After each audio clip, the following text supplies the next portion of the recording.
North Gujarat education society દ્વારા સંચાલિત Bhagwati international public સ્કૂલના વિદ્યાર્થીઓ આત્મવિશ્વાસ અને સકારાત્મક અભિગમ સાથે બાળકોમાં રહેલ કૌશલ્યો વિકસાવવાના ઉનાળાની રજાઓમાં 2 દિવસીય સુંદર સમર કેમ્પનું આયોજન કરવામાં આવ્યું હતું। આ સમર કેમ્પ સ્વદેશી રૂટ્સની થીમ ઉપર કરવામાં આવ્યો હતો। સૌપ્રથમ બાળકોને ભેગા કરી પ્રાર્થના કરવામાં આવી, બાળકોના સ્વાસ્થ્યને ધ્યાનમાં રાખી યોગા કરવામાં આવ્યા, વિવિધ પ્રકારની આઉટડોર તથા ઇન્ડોર ગેમ રમાડવામાં આવી, જેવી કે લોટમાંથી ચોકલેટ વીણવાની ગેમ, બોલ પાછળ પાસ કરવાની ગેમ, સંગીત ખુરશીની રમત, આર્ટ એન્ડ ક્રાફ્ટ એક્ટિવિટી, માટીના રમકડા બનાવવાના, team game, fashion show, magic show, rain dance, DJ party, star ગેજિક, ફુગ્ગા દોડ, સાતોળિયું, ખજાનાની શોધખોળ, ખોખો, લખોટી, રૂમાલ દાવ, ભમરડો ભમાવતા શીખવામાં આવ્યો હતો। ત્યારે જુગલબંધી, લંગડી દોડ જેવી રમતો રમાડવામાં આવી હતી। જૂની અને પરંપરાગત રમતો રમાડવામાં પણ આવી હતી।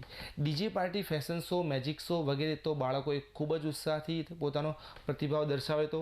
સમગ્ર સમર કેમ્પ દરમિયાન બાળકોએ ખૂબ જ મોજ મસ્તી કરી હતી અને બાળકો માટે બની શિક્ષકોએ પણ ખૂબ આનંદ કર્યો હતો। બાળકોને ફાવતા મિત્રો, ભાવતું ભોજન અને અનુકૂળતા મળતા બાળકોને ખૂબ મજા પડી હતી। શિક્ષક મિત્રોએ ખૂબ જ મહેનત કરી હતી। સમગ્ર કાર્યક્રમને સફળ બનાવવા શાળાના શિક્ષકશ્રીઓ અને શાળાના સહકારકર્તાઓ બાળકોને ખૂબ જ સાથ સહકાર પણ આપવામાં આવ્યો હતો। North Gujarat education society education director doctor જે પંચોલી સાહેબ, સંસ્થાના સીડીઓ પ્રોફેસર જય ધ્રુવ, શાળાના આચાર્ય ડૉક્ટર ચિરાગ પટેલ દ્વારા સમર કેમ્પ સફળ બનાવવા બદલ તમામ શિક્ષકશ્રીઓ, વાલીગણ અને વિદ્યાર્થીઓને ખૂબ ખૂબ શુભેચ્છા પાઠવી હતી।